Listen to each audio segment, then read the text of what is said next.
This isn't some work of fiction I dreamed up. This is a real story from my life, and it's the reason I no longer speak to my sister. It all started with the heavy hand-carved cherrywood box resting on the passenger seat of my car. Inside was a set of 12 antique silver champagne flutes, a wedding gift I'd spent months hunting down for my little sister Ashley. I was sitting outside their Napa apartment, about to surprise her with them, when my phone buzzed with a text from a number I didn't recognize. "Chloe, this is Margaret. Per Ashley's wishes, we ask that you no longer contact her or Derek. You are respectfully not invited to the wedding. They wish to start their new life without your brand of drama. If you genuinely enjoy our stories, please subscribe to the channel, tell us where you're from, and what time it is right now. It's always fascinating to know how far our story flows."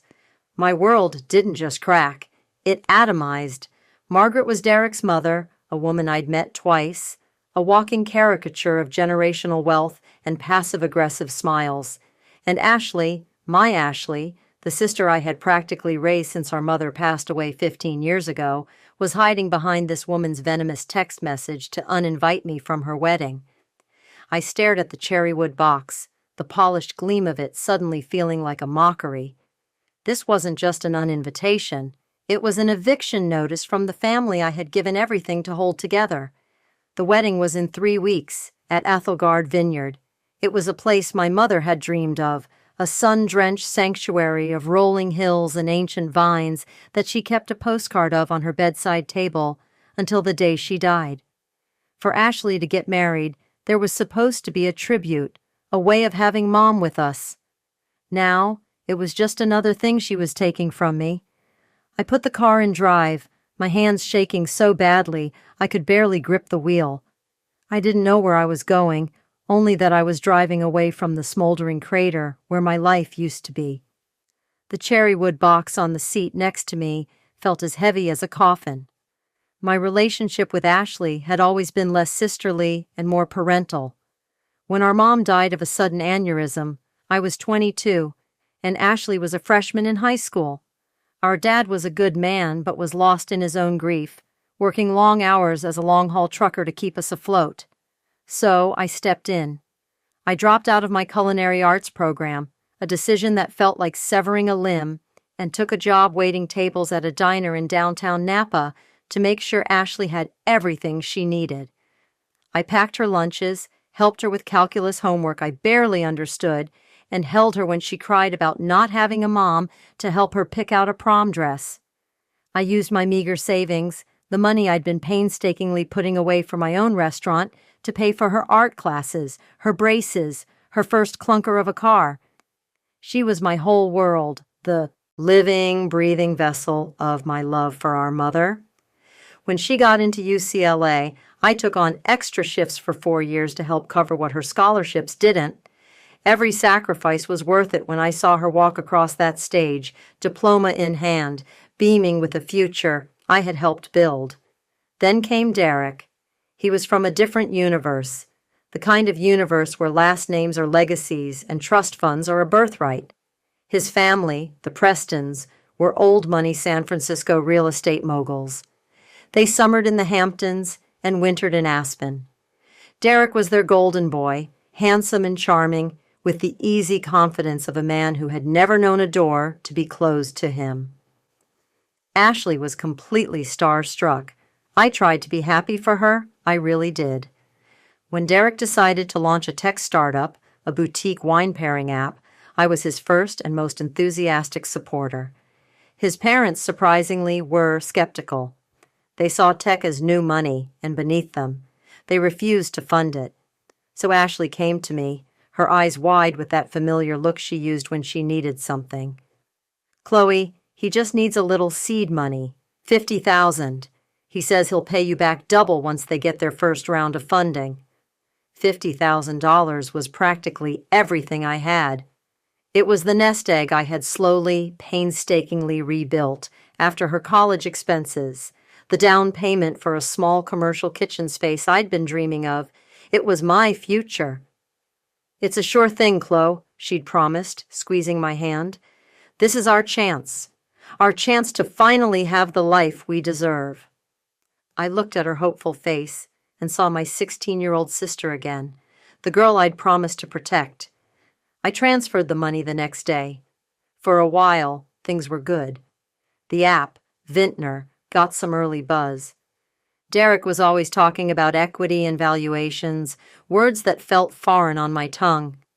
He and Ashley moved into a sleek, minimalist apartment in a trendy part of Napa, and I was their permanent third wheel. I'd come over and cook for them, using their state-of-the-art kitchen, a playground of stainless steel and marble I could only dream of. I listened to Derek's endless pitches and offered suggestions for the app's user interface, drawing on my chef's intuition about how people actually interact with food and wine. I never saw a dime of my investment, but Derek was always quick with a "Don't worry, Chloe, your ship is coming in," before changing the subject. I didn't push. I trusted my sister. My fatal flaw has always been trusting my sister. The shift was subtle at first. It began when Derek introduced Ashley to his mother, Margaret Preston. Margaret was a woman sculpted from ice and disapproval.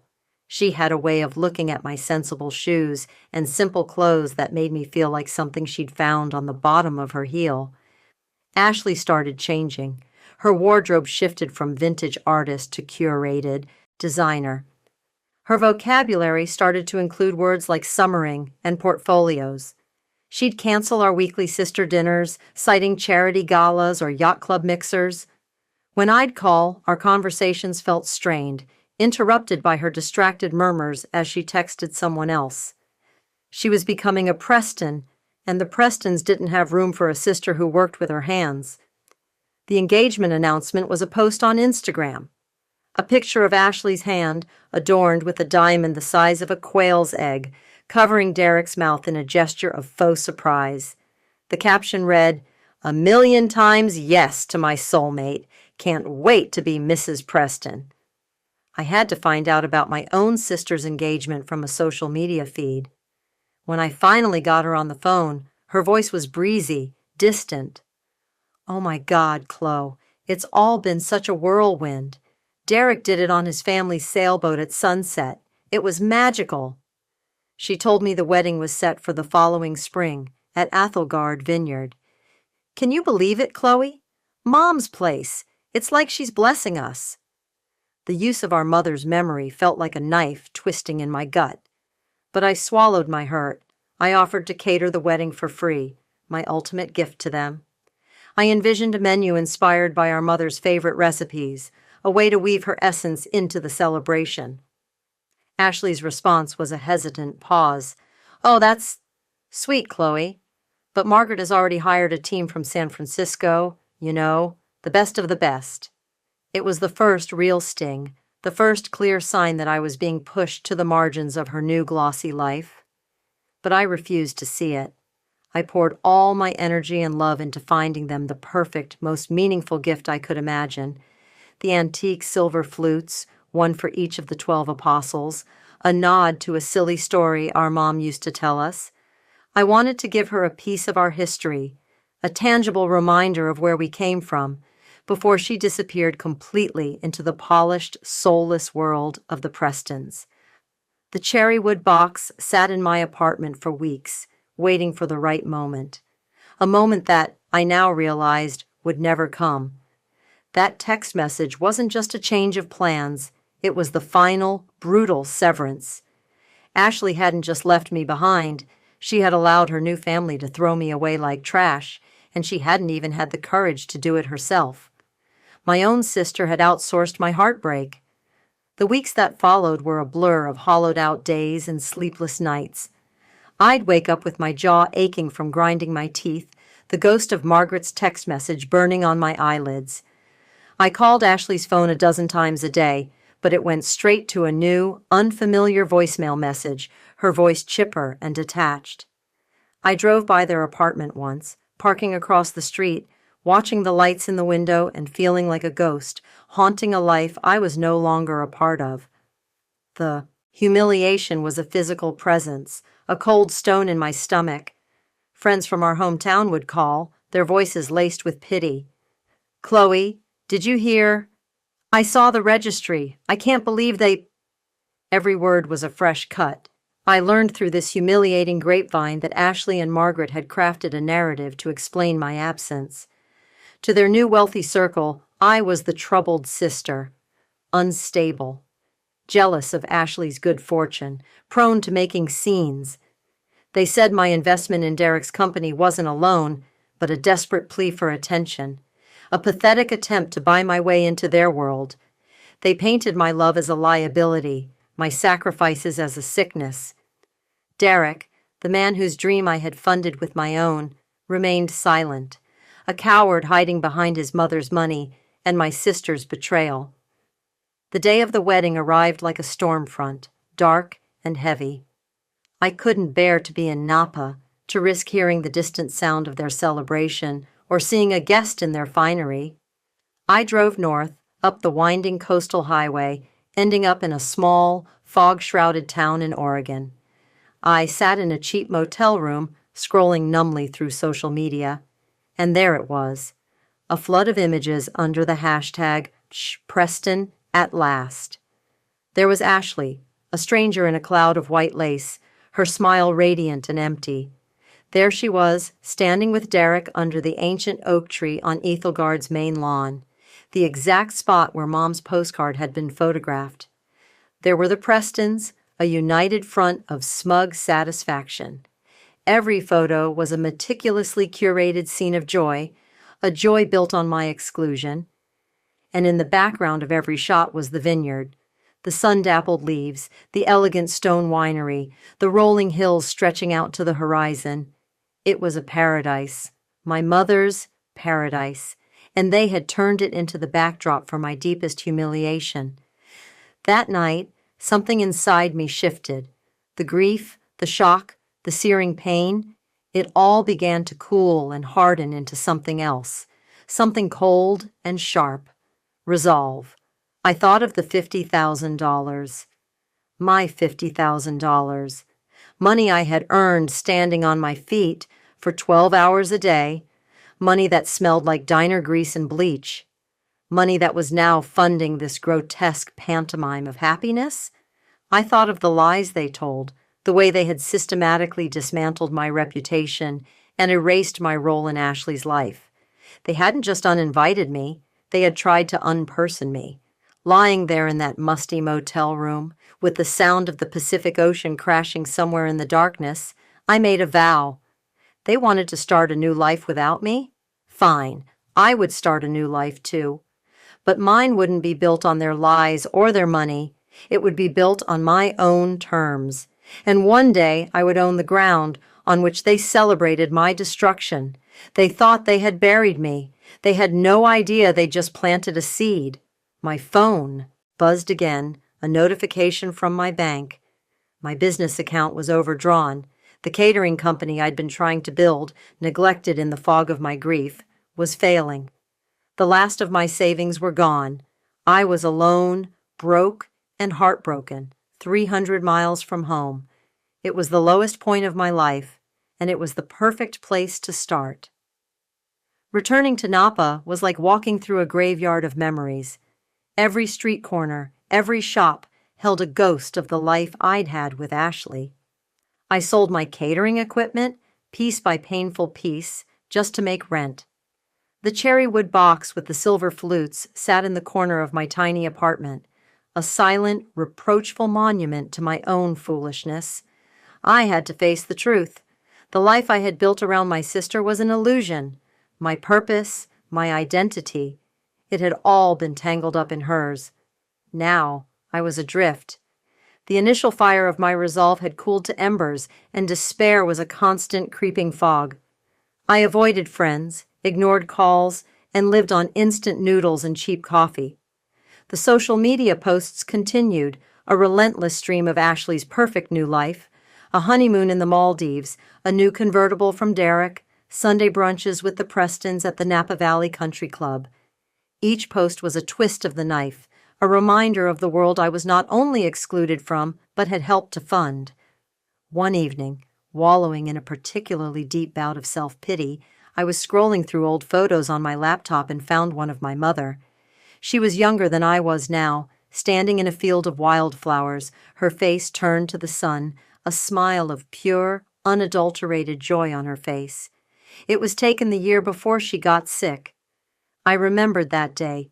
We'd been on a picnic, and she'd been talking about her dream of opening a small bed and breakfast, a place where people could come to rest and feel cared for. "It's not about being fancy, Chloe," she'd said, her voice full of passion. "It's about creating a feeling, a memory. That's the real art." Her words hit me with the force of a physical blow. What had I been doing? Mourning a sister who didn't want me, lamenting a business that was just a shadow of my true passion. My mother didn't raise a victim. She raised a fighter. She raised a creator. My art wasn't just cooking. It was creating experiences, memories, just like she'd wanted to. That was the moment the embers of my resolve roared back to life, hotter and more focused than before.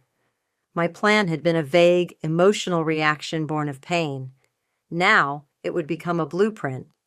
My first move was to send one final, carefully worded email, not to Ashley, but to Derek. The subject line was, "Promissory note, $50,000. The body was simple and professional.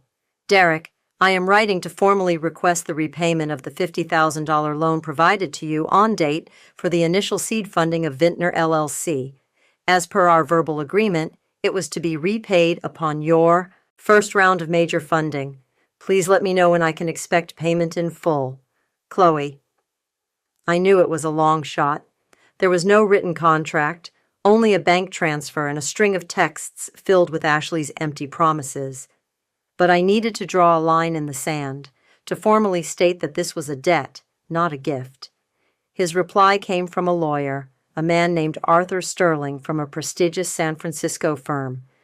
The letter was brutal. It claimed the money was unequivocally a personal gift to his client's fiancée, a gesture of familial support with no expectation of repayment. It went on to strongly advise me to cease all contact and that any further harassment would be met with legal action, including a restraining order. They were trying to intimidate me, to bury me under the weight of their legal might. It was a classic Preston move, but they underestimated me. They saw me as a small-town caterer. They didn't realize I was the daughter of a long-haul trucker who taught me about endurance and a dreamer who taught me about art. They had no idea how meticulous I could be. I started small. I took the last of the money from selling my equipment and invested it not in a business, but in myself. I enrolled in an online business management course at a community college. I devoured books on finance, real estate, and venture capital. I spent hours at the public library, using their computers to research corporate law and investment strategies. I was arming myself with a new language, the language of my enemies. To survive, I took a job as a line cook at a high-end restaurant in St. Helena, a place frequented by the very people I needed to understand, the venture capitalists, the tech billionaires, the modern royalty of Northern California. It was humbling, exhausting work. Long hours in a sweltering kitchen, taking orders from an arrogant head chef. But I wasn't just flipping scallops. I was listening. I learned which VCs were looking for new investments, which tech CEOs had a passion for wine, who was feuding with whom. The kitchen pass was my classroom, and the gossip of the ultra-rich was my textbook. My break came during a private event at the restaurant. A famous Silicon Valley billionaire, a man named Julian Croft, was hosting a dinner for his top investors. The head chef was supposed to create a bespoke menu, but he got sloppy, relying on his reputation instead of his talent. The main course was a disaster. Overcooked duck, a bland sauce. I saw the look of quiet fury on Croft's face. On a wild impulse, a surge of pure, unadulterated audacity, I did something unthinkable. I quickly plated a small personal dish I'd been working on, a seared foie gras with a fig and balsamic reduction, something complex and perfectly balanced, and had a waiter deliver it to Croft with a simple, handwritten note. A chef should cook for their palate, not their ego. My apologies for my superior's lack of imagination. It was career suicide.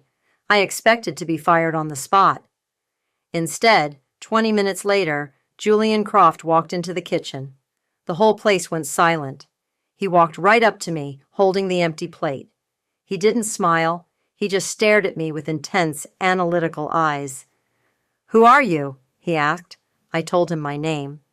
"You have 60 seconds to tell me why I shouldn't have you fired and blacklisted from every restaurant in this valley," he said, his voice quiet but carrying immense weight.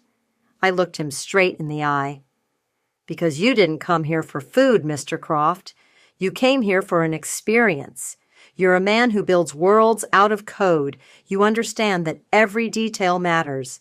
My chef served you a product. I offered you a story. If you want to talk about creating experiences people will invest millions in, that's a conversation I know how to have." He was silent for a long moment, his gaze unreadable. Then a slow smile spread across his face. "Be in my office in Palo Alto on Monday at 9 a.m., he said, "and don't be late." He turned and walked out, leaving the entire kitchen staff staring at me in stunned silence. I didn't know it yet, but the war had just begun, and I had just found my first powerful ally. The road to Ethelgard was no longer a dream. It was a destination, and I was finally on my way. My life transformed overnight. Julian Croft wasn't just a billionaire. He was a kingmaker in Silicon Valley, a man whose gut feelings could launch empires. He saw something in me, not just a cook, but a strategist. Someone who understood the nuances of desire, presentation, and execution. He didn't offer me a job. He offered me a challenge. I host dozens of high-stakes dinners and retreats for investors and potential acquisitions, so, he explained, pacing his sprawling Palo Alto office, which had a panoramic view of the entire Bay Area. "They're boring, stale, the same catered salmon and awkward small talk. I need to create an environment where deals get made, where people feel disarmed, impressed. I want you to be my secret weapon." He set me up with a budget that made my head spin and gave me a simple directive: create unforgettable experiences. And so, Ephemera, my new venture, was born. It wasn't a catering company. It was a bespoke consultancy specializing in curating high-end clandestine events. I organized dinners in private art galleries, investor retreats in remote desert locations accessible only by helicopter, and negotiation sessions on chartered yachts. I managed every detail, from the Michelin star-level food I designed and cooked myself, to the psychological underpinnings of the seating charts, to the specific vintage of scotch that would soften up a stubborn CEO. I was no longer Chloe, the heartbroken sister. I was a ghost, a name whispered among the elite. My clients knew me only as E. I built a reputation for discretion and perfection. I learned to navigate the treacherous currents of power, to speak the language of valuations and leveraged buyouts. I was making more money in a month than I used to make in a year, but every dollar was a soldier in my private army, and I was saving them for one singular purpose. Every deposit slip, every invoice paid, was a brick in the foundation of my revenge. Throughout this time, I kept a silent, obsessive watch on Ashley and the Prestons. Her Instagram was a monument to unearned luxury. There were photos of her at polo matches, charity balls, and exclusive ski resorts in Gstaad. She and Derek had bought a sprawling modern house in the hills above St. Helena, a glass and steel monstrosity that had zero warmth and cost a fortune. They were the darlings of the Napa social scene. But I started to notice things. Small cracks in the facade. Ashley's smile in photos seemed a little tighter. Derek, who was supposed to be a tech mogul, seemed to spend most of his time on the golf course. The Vintner app had never really taken off. It was a relic, a piece of digital driftwood bobbing in the wake of bigger, better platforms. Their lifestyle wasn't being funded by Derek's genius. It was funded entirely by Margaret Preston's deep pockets. They were dependents, living on a matriarch's allowance. This was a crucial weakness. My investigation into Ethelgard Vineyard became my obsession. I spent my rare days off driving the winding roads around the estate, parking at scenic overlooks to study its layout through binoculars. I researched its history, its ownership, its financials. I learned it was owned by an elderly couple, the Martins, who had inherited it and were legendary for their passion, but lacked the business acumen to modernize it. The vineyard was barely breaking even, a fact they kept hidden behind its prestigious reputation. They were proud and deeply attached to the land, unwilling to sell to a corporate conglomerate that would gut its soul for profit. This was my opening. They weren't looking for the highest bidder. They were looking for a successor, a true custodian. I could be that person. I just had to find a way in. The opportunity came from an unlikely source, gossip I overheard while catering one of Julian's events. One of the venture capitalists was complaining about how his wife had been trying for months to get her floral arrangements featured at Ethelgard's exclusive summer solstice party, an event the Martins hosted every year for their most loyal patrons. Mrs. Martin, it turned out, was a notoriously picky amateur botanist and personally curated every single flower at the event. It was a small detail, but to me, it was a key. I spent the next 6 months in a deep dive into the world of heirloom roses and rare orchids. I read every book Mrs. Martin had ever checked out of the Napa Public Library. I volunteered at a local botanical garden, learning the delicate art of floral cultivation from the ground up. I wasn't just learning about flowers, I was learning the language of my target.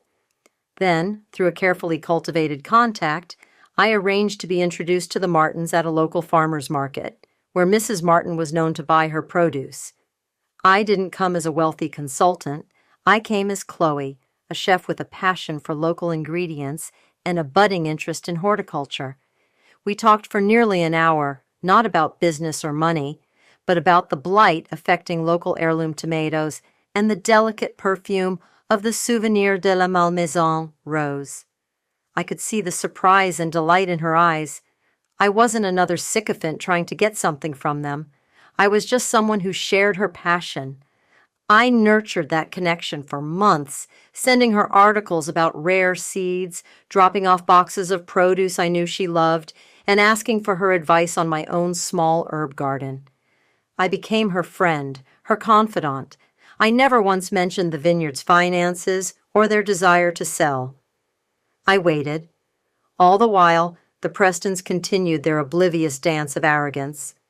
I heard through the grapevine that they had approached the Martins about hosting a massive party for their first wedding anniversary at Ethelgard.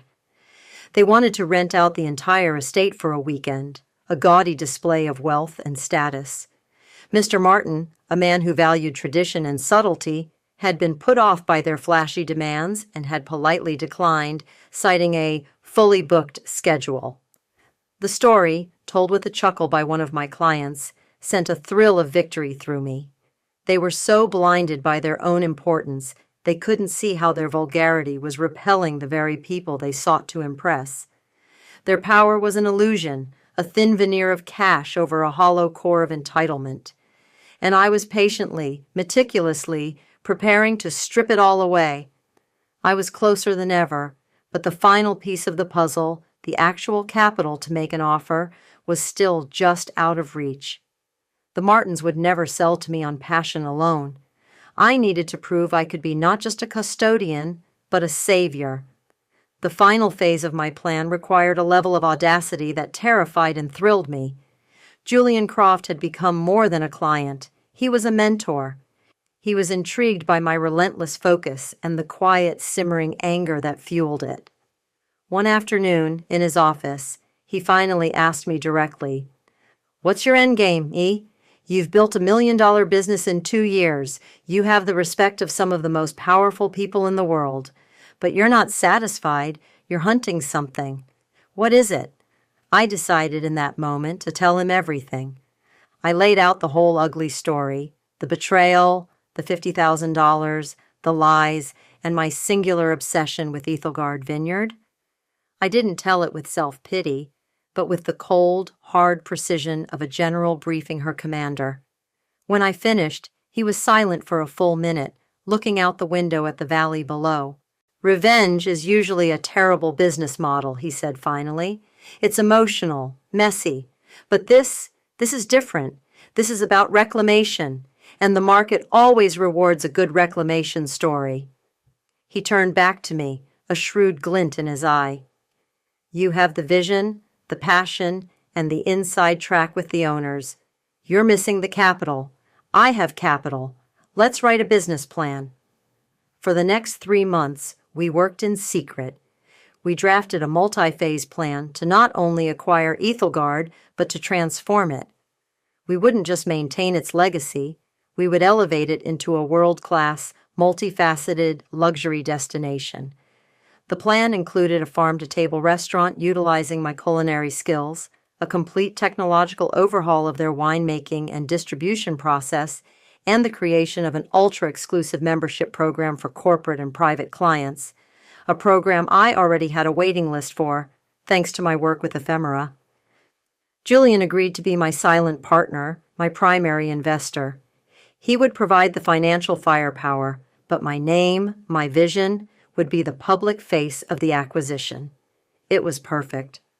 The Martins would see me as the passionate custodian I promised to be, unaware of the Silicon Valley titan backing my play.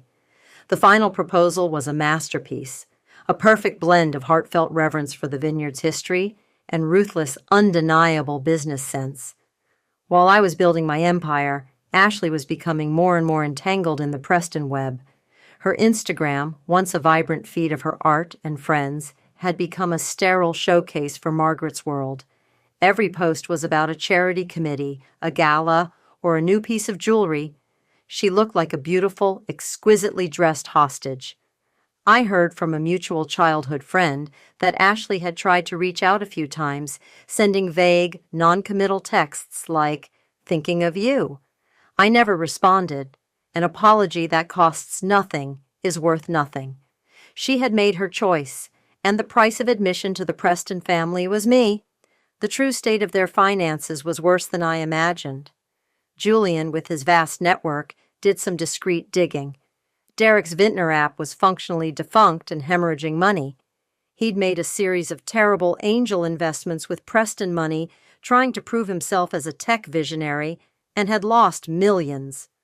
Margaret was growing tired of funding their lavish lifestyle, and the pressure on Derek was immense. They were planning a massive first anniversary party, a desperate attempt to project an image of success and stability to their social circle, and more importantly, to Margaret.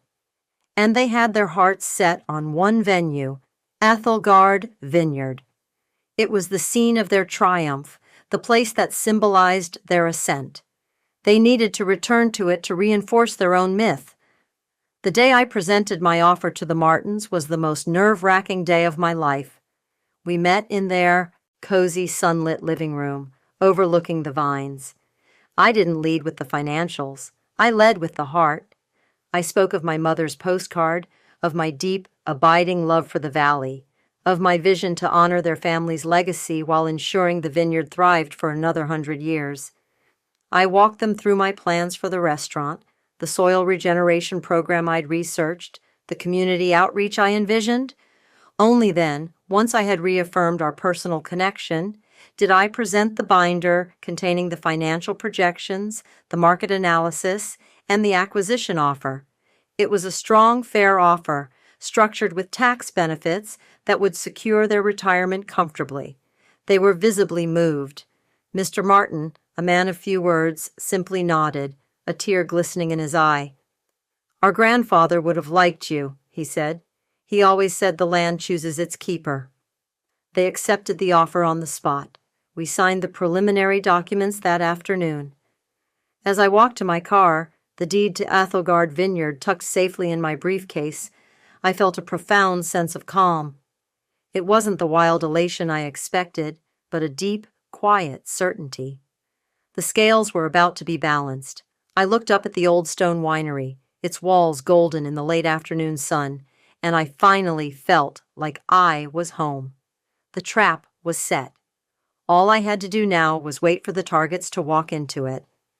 The transition of ownership was handled with the utmost discretion, just as I'd planned. The official announcement of the sale wouldn't be made public for another month. The Martins were ostensibly still in charge, allowing me to move my pieces into place without tipping my hand. The anniversary of Ashley's wedding was approaching, a date seared into my memory. As I'd anticipated, their desperation grew. Through the Vineyard's event manager, who was now quietly on my payroll, I learned that Derek had called no less than 5 times, practically begging to book the estate for their anniversary party. He kept name-dropping, trying to impress upon her the importance of the Preston family, his tone growing more arrogant and demanding with each call. He offered to pay double the usual rate. It was the flailing of a man terrified of appearing weak. On his 6th call, I instructed the manager to finally relent. "Mr. Preston," she said, her voice a perfect blend of professional courtesy and deference, "we've had an unexpected cancellation. The estate is yours for that weekend." I listened on mute as he blustered his satisfaction, completely oblivious.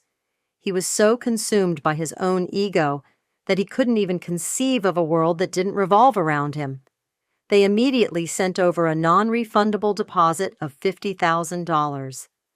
The irony was so exquisite it was almost poetic. The exact amount I had given them was now the down payment for their own public execution. The next 2 weeks were a blur of clandestine activity. While the Prestons were busy sending out ostentatious gold leaf invitations and commissioning ice sculptures, I was orchestrating a different kind of production. I used my ephemera contacts to arrange for a writer from a major lifestyle magazine, a woman known for her flattering but subtly cutting profiles of the ultra-wealthy, to cover the event. The official story was that she was there to do a feature on Ethelgard's timeless traditions. I also made a few select calls to some of Julian's associates in the financial press, journalists who specialized in digging into the real balance sheets behind glossy tech startups. I gave them an anonymous tip about Vintner LLC, suggesting they look into its burn rate and the source of its funding. I didn't have to provide all the details, I just had to point their hungry eyes in the right direction. The final piece was the most personal. I retrieved the cherrywood box from my apartment. The 12 silver flutes were still nestled in the velvet lining, gleaming and untouched. They were no longer a gift of love, but something else entirely. They were props for the final act. The day of the party, I was on site before dawn. The catering vans, the floral trucks, the lighting crews, they were all my people, veterans of my ephemera events, loyal and discreet. To them, this was just another high-paying gig. To me, it was the culmination of a year of relentless, single-minded focus. From a small office in the back of the winery, I watched the guests arrive on a bank of security monitors. It was a parade of Napa and San Francisco high society. They were all there, the people who had pitied me, who had whispered about me, who had believed the lies. And then they arrived. Derek pulled up in a gaudy, bright red sports car, a desperate peacock's display. Ashley emerged looking like a movie star in a shimmering gown, her smile brittle. And trailing them was the matriarch herself, Margaret Preston, draped in diamonds and an aura of supreme self-satisfaction. They surveyed the scene, the fairy lights twinkling in the oak trees, the champagne flowing, the string quartet playing softly, and they beamed. They thought this was their kingdom, a testament to their power and their place in the world. They had no idea they were the guests of honor at their own funeral. They walked into my home as trespassers. The sun began to set, casting long shadows across the valley. The party was in full swing. It was time. I changed out of my work clothes and into a simple, elegant black dress. I walked out of the office and into the heart of the party. For a few moments, no one noticed me. I was just another face in the crowd. Then a few people did a double take. A woman from my old neighborhood gasped. A former catering client's jaw went slack. A low murmur began to spread through the crowd, a ripple of confusion and curiosity. I ignored them all, my eyes fixed on my target. Ashley was holding court by the grand stone fireplace. laughing at something one of her new friends said. She hadn't seen me yet. I walked directly towards her, my steps even and measured. Derek saw me first. The color drained from his face, his champagne flute frozen halfway to his lips. He looked like he'd seen a ghost. His panic alerted Ashley. She turned, and her eyes met mine across the crowded terrace. The fake laughter died on her lips. Her perfectly made-up face contorted into a mask of pure shock. It was as if the past year, the lies, the betrayals, the carefully constructed walls of her new life, all came crashing down in that single silent moment of recognition. I didn't say a word. I just held her gaze as I continued to walk towards her, the crowd parting before me like the Red Sea. Margaret Preston, sensing the shift in atmosphere, turned to see what had captured everyone's attention. Her eyes narrowed when she saw me, her expression hardening from confusion to pure, unadulterated fury. She started to move towards Ashley, to protect her prize, but I was faster. I stopped directly in front of my sister. The string quartet faltered, the notes dying in the suddenly silent air. Every eye was on us. Ashley was trembling, her hand clutching Derek's arm. "Chloe," she whispered, her voice barely audible. "What are you doing here?" I gave her a small, cold smile. "I should ask you the same thing," I said, my voice clear and calm, carrying easily in the stillness. "This is a private event." From behind me, two of my staff appeared, carrying the cherrywood box. They placed it on a nearby table and opened the lid, revealing the 12 silver flutes, each one catching the twilight. I picked one up, its weight familiar and heavy in my hand. "I believe you have something that belongs to me," I said, looking from Ashley to Derek. $50,000. Consider your deposit for tonight's festivities a partial repayment." A collective gasp went through the crowd. Derek sputtered, "That money was a gift. You have no right—" "A gift?" I interrupted, my voice turning to steel. "Was it also a gift when you took my life savings and used it to play businessman, all while your fiancé and your mother conspired to ruin my reputation and throw me away like I was garbage?" I turned my attention to Margaret, whose face was a thunderous shade of crimson. "You wanted a life for your son without my brand of drama. The thing is, Margaret, you don't get to decide who belongs here, because you're not in your world anymore. You're in mine." Right on cue, the event manager, a woman I had hired for her unflappable demeanor, stepped forward. She addressed Derek and Ashley directly, her voice polite but firm. "Mr. and Mrs. Preston, I'm afraid there's been a misunderstanding. Your event booking was accepted in error." She paused for effect, letting the words hang in the air. "Ethelgard Vineyard is under new ownership, and the new owner does not wish for you to be on her property." Derek looked utterly bewildered. "New owner? Who? The Martins would never sell without—" His voice trailed off as the horrifying realization began to dawn on his face.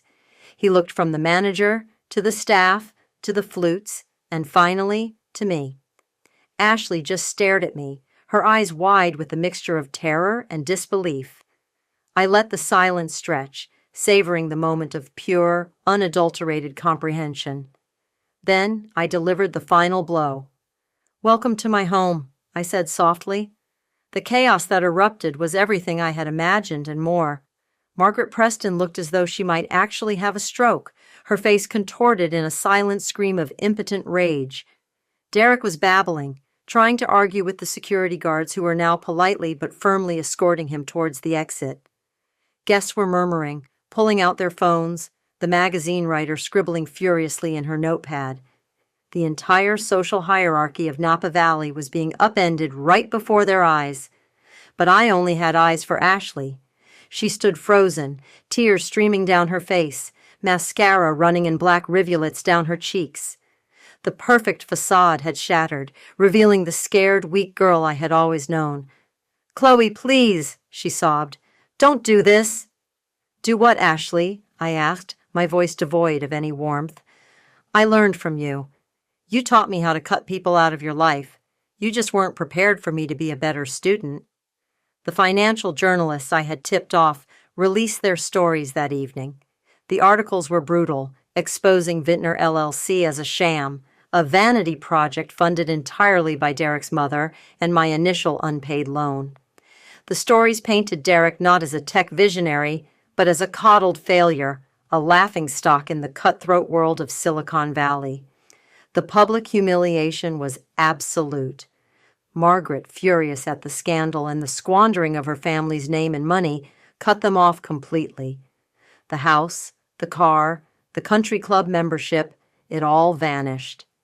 They were forced to sell their glass and steel house at a loss and move into a small rented condo, the same kind of place I'd lived in my whole life. Derek's reputation was destroyed.